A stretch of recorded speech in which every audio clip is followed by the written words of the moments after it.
प्रमोद नाम का एक व्यक्ति पहलपुर गांव में रहता था। उसके परिवार में उसके बूढ़े माँ बाप, उसकी पत्नी और बच्चा रहा करते थे। प्रमोद बहुत ही शांत स्वभाव का व्यक्ति था।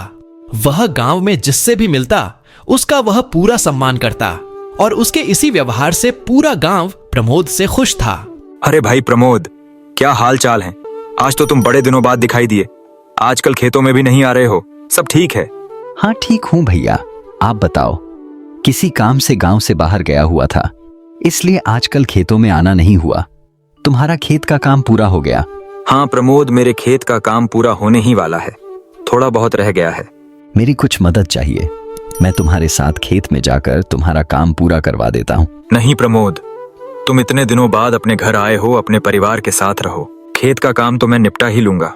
इतना कहकर दोनों वहां से चले जाते हैं।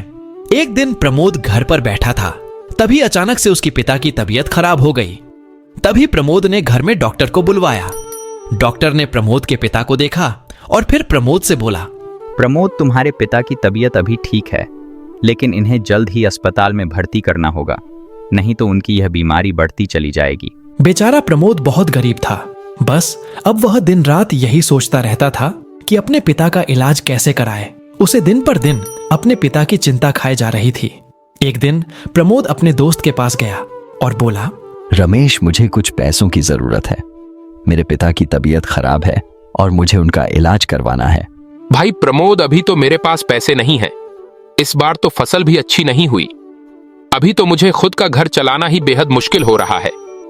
मैं तुम्हारी मदद नहीं कर पाऊंगा, तुम बुरा मत मानना प्रमोद। नहीं रमेश, ऐसी कोई बात नहीं है। अगर तुम्हारे पास पैसे होते तो भला तुम मुझे क्यों मना करते। इतना कहकर प्रमोद वहां से चला जाता है और वह रास्ते में बस यही सोचता है कि वह अपने पिता का इलाज किस तरह से कराए। एक दिन रात को वह अपनी पत्नी से बातें कर रहा था। मैं अपने पिता का इलाज कैसे कराऊं? पैसों का कहीं से इंतजाम भी नहीं हो रहा है और दिन पर दिन पिता की हालत बिगड़ती जा रही है। आप चिंता मत करिए, कोई ना कोई रास्ता जरूर निकल आएगा। कुछ दिन बीत गए, लेकिन कहीं से भी प्रमोद पैसों का इंतजाम नहीं कर पाया। तब उसने एक रात फैसला किया कि वह सेठ के घर में घुसकर कुछ पैसे लेकर आएगा। हालांकि उसकी मंशा चोरी की नहीं थी, लेकिन प्रमोद ऐसा करने के लिए मजबूर हो चुका था और वह चुपके से सेठ के घर में घुस गया। अलमारी में से वह पैसे निकालने ही वाला था कि अचानक सेठ की आंख खुल गई। अरे प्रमोद, तुम यहाँ क्या कर रहे हो? मेरे घर में चोरी करने आए हो? बस फिर क्या था, देखते ही देखते कुछ ही देर में वहां गांव के लोग इकट्ठा हो जाते हैं। तभी सेठ पुलिस को भी बुला लेता है। तब प्रमोद पुलिस के सामने बोलता है, साहब, मैं कोई चोर नहीं हूँ। मेरे पिता की तबीयत बहुत खराब है और मैं कहीं से पैसों का इंतजाम भी नहीं कर पा रहा हूँ। अगर मैंने जल्द ही उनका इलाज नहीं करवाया तो वह मर जाएंगे।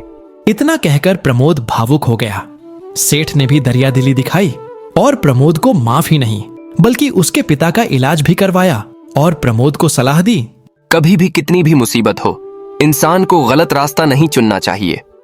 तुम मेरे पास आते और मेरे से पैसे मांगते, मैं तुम्हें दे देता, लेकिन आइंदा से याद रखना, कभी भी जीवन में ऐसी गलती मत करना। प्रमोद सेठ से वादा करता है कि आज के बाद वह कभी भी भूल कर ऐसी गलती नहीं करेगा। वह फिर से अपनी खुशहाल भरी जिंदगी जीने लगता है। तो आपको कैसी लगी यह कहानी? आप भी इस पर अपनी राय दीजिए। साथ ही इस वीडियो को लाइक कीजिए, शेयर कीजिए और हमारे चैनल चटपटी कहानियां को अभी सब्सक्राइब कीजिए। धन्यवाद।